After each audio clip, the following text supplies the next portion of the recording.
If a little child asked you for help in the middle of the night, would you go with them? Even if they swore they weren't a ghost? I never believed in ghosts until one night, and I was scared for my life. You owe me a like and follow if you feel something by the end, or just a follow if you don't. It was past midnight when I heard it. 3 sharp taps against my window. At first, I told myself it was just the wind. But when I pulled back the curtain, a little girl stood there in the rain. She whispered, "Can you help me find my dad?"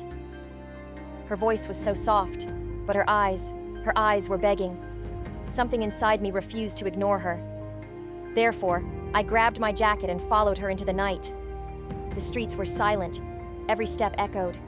We walked until she stopped in front of a ruined church, its doors barely hanging on. I pushed them open. The air was cold. Dust filled the air like a warning. But when I turned to ask her where her dad was, she had vanished.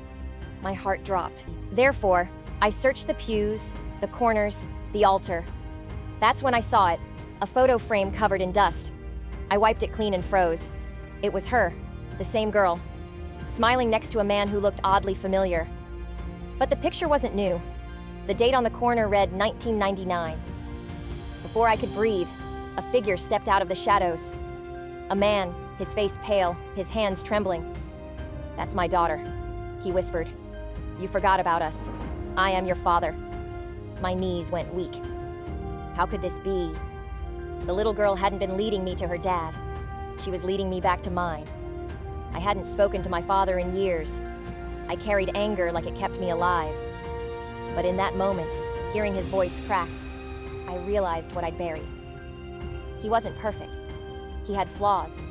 Therefore, I had built walls so high that I'd forgotten the truth. He still loved me. I woke up in my bed, heart pounding, sweat soaking my sheets. It was just a dream, but it didn't feel like one. Therefore, with shaking hands, I grabbed my phone and dialed. When he answered, I whispered the words I should have said years ago. "Dad, I'm sorry. I love you."